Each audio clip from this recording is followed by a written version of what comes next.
Guys. അപ്പോൾ ഇന്ന് നമ്മൾ പെരുന്നാൾ പോയതായിട്ട് ചെറുപ്പള്ളിയിൽ പെരുന്നാളായിരുന്നു. ആ ടൈമിൽ ഇതേ നമ്മളിത് ഡാൻസ് ഇട്ടൊക്കെ ഉണ്ടായിരുന്നു. അപ്പോൾ അങ്ങനെ അമ്പയിൽ വന്ന ടൈമായിരുന്നു. ഞാൻ ഡ്രസ്സിങ് കൂടെ പെരുന്നാളിന് പോയതാണ്. അപ്പോൾ അതിന് ശേഷം ഞങ്ങൾ പള്ളിയിലെത്തി. പള്ളിയിൽ ഇതേ കുറേ ടോയ്സൊക്കെ ആയിട്ട് ഇരിക്കുന്നുണ്ട്. ടെസ അത് വേണം ഇത് വേണം എന്നൊക്കെ പറഞ്ഞുകൊണ്ടിരിക്കുകയായിരുന്നു. അങ്ങനെ അവൾക്ക് ഇഷ്ടപ്പെട്ട ഒരെണ്ണം ഞാൻ അങ്ങനെ തപ്പി അവസാനം കുറച്ച് ക്രാക്കേഴ്സൊക്കെ മേടിക്കാമെന്ന് കരുതി. അത് മേടിച്ചപ്പോൾ പിന്നെ അവൾ പറഞ്ഞു ദേ ഇത് മതി എന്നൊക്കെ പറഞ്ഞിട്ടിരിക്കുകയാണ്. അപ്പോൾ അവിടെ ദേ കുറേ ഡ്രോയിങ് സെറ്റൊക്കെയാണ് ഉള്ളത്. മാജിക്കൽ ഡ്രോയിങ് സെറ്റൊക്കെയാണ് ഉള്ളത്. പിന്നെ തൊട്ട് താഴെ ബോക്സുകളും അങ്ങനെ കുറച്ച് ഐറ്റംസൊക്കെ ആയിരുന്നു. പിന്നെ പെയിൻറ്റ് ചെയ്യാനുള്ള പ്രോഡക്ട്സുകളൊക്കെ ആയിരുന്നു അവിടെ ഉണ്ടായിരുന്നു കേട്ടോ. അപ്പോൾ ടെസയ്ക്ക് ഇഷ്ടപ്പെട്ടത് ഏതാണെന്ന് അവസാനം ഫൈനലി ഡിസൈഡ് ചെയ്ത് ഞങ്ങളിത് ഒരു പിങ്ക് കളറിലുള്ളൊരു പൗച്ചാട്ട് എടുത്തത്. അതിൻ്റെ അകത്ത് കുറേ കളറിങ് സെറ്റൊക്കെ ആയിരുന്നു. അപ്പോൾ അതേ തൊട്ട് പിന്നിൽ കാണുന്നതാണ് ആദ്യം ഫസ്റ്റ് കിടക്കുന്നതാണ്. കിടക്കുന്നതാണ് കേട്ടോ ഗൈസ്. അപ്പോൾ ഇതാണ് കേട്ടോ നമ്മൾ മേടിച്ചത്. അപ്പോൾ ഇതിൽ ഒരെണ്ണം ഒരു സെറ്റ് നമ്മൾ സെലക്ട് ചെയ്തിട്ട് നമ്മൾ ടെസയ്ക്ക് കൊടുത്തു. ആൾക്ക് ഭയങ്കര ഇഷ്ടപ്പെട്ടു. ടെസ പറഞ്ഞു ഇത് മതി എന്ന് പറഞ്ഞു. ഇല്ല, ടെസയ്ക്ക് ഇഷ്ടപ്പെട്ടത് ഇതായിരുന്നു.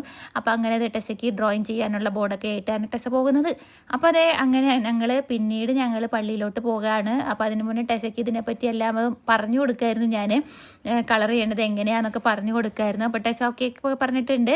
അപ്പോൾ അടുത്ത് നേർച്ചിടാന്ന് പറഞ്ഞിട്ട് അങ്ങനെ പോകാൻ വേണ്ടി ഇരിക്കുമ്പോൾ ടെസ പിന്നെയും പറഞ്ഞു എനിക്കിത് ഇഷ്ടപ്പെട്ടു അമ്മയെന്നൊക്കെ പറഞ്ഞിട്ട് പിന്നെയും പറഞ്ഞുകൊണ്ടിരിക്കുകയായിരുന്നു കേട്ടോ. അപ്പോൾ ഇത് ഇഷ്ടപ്പെട്ടു എന്നും പറഞ്ഞുകൊണ്ടിരിക്കുകയായിരുന്നു. അങ്ങനെ ഇതേ ഞങ്ങൾ പള്ളിയിൽ നേരിട്ട് പോകാനായിട്ട് ഇരിക്കുകയാണ്. ഇതേ അവിടെ അപ്പുറത്ത് എല്ലാവരും ഭയങ്കരമായിട്ട് ആൾക്കാരൊക്കെ ഉണ്ടായി എല്ലാ സ്ഥലത്തും. അങ്ങനെ ഞങ്ങൾ നേർച്ചിടാൻ വേണ്ടിയിട്ട് പോകാൻ വേണ്ടിയിരുന്നു. അപ്പോൾ ടെസ പറഞ്ഞു ഇപ്പോൾ നേർച്ചിടാന്ന് പറഞ്ഞു. അങ്ങനെ ഞാൻ നേർച്ചിടാൻ വേണ്ടിയിട്ട് നിന്നപ്പോൾ പറഞ്ഞു അല്ലെങ്കിൽ ഞാൻ കുറച്ച് എനിക്ക് നേർച്ചിടാൻ വന്നാലോ എനിക്ക് ചോദിച്ചപ്പോൾ ടെസ പറഞ്ഞു വേണ്ട ഇപ്പം തന്നെ നേർച്ചിട്ടേക്കാന്നൊക്കെ പറഞ്ഞു. അങ്ങനെ ഞങ്ങൾ നേർച്ചിട്ടിട്ട് ഫൈനൽ ചെയ്ത് ഞങ്ങൾ പള്ളിയുടെ മുന്നിൽ വെച്ചിട്ട് ഞങ്ങൾ ജസ്റ്റ് ഒരു വീഡിയോ എടുക്കാനിട്ട് ഗൈസ്. അപ്പോൾ ടെസയ്ക്ക് ഭയങ്കര ഇഷ്ടപ്പെട്ടു ഇവിടെ. പക്ഷേ ആരും അധികം പരിചയമൊന്നും ഉണ്ടായിരുന്നില്ല. അവൾ ഇങ്ങനെ വന്നിട്ട് ഇങ്ങനെ തന്നെ നിൽക്കുമായിരുന്നു. അങ്ങനെ ഇരിക്കുകയാണ്. പിന്നെ ഞാൻ കുറച്ച് നേരം ടെസയോട് കുറച്ച് നേരം സംസാരിച്ചൊക്കെ ഇരുന്ന് കഴിഞ്ഞിട്ട് കുറച്ച് ആൾ ഹാപ്പി ആയിട്ടിരുന്ന ടൈമിൽ നോക്കിയിട്ട് പറഞ്ഞു നമുക്ക് കുറച്ച് ഫോഗുള്ള സ്ഥലം ഉണ്ടായിട്ട് അപ്പുറത്ത്, അതായത് ഫോഗല്ല, അത് ജസ്റ്റ് ഫോഗ് ഉണ്ടാക്കുന്നൊരു സ്ഥലമാണ്. അപ്പോൾ അത് അങ്ങോട്ട് പോകാമെന്നൊക്കെ പറഞ്ഞ് ഇങ്ങനെ ഇരിക്കുകയായിരുന്നു.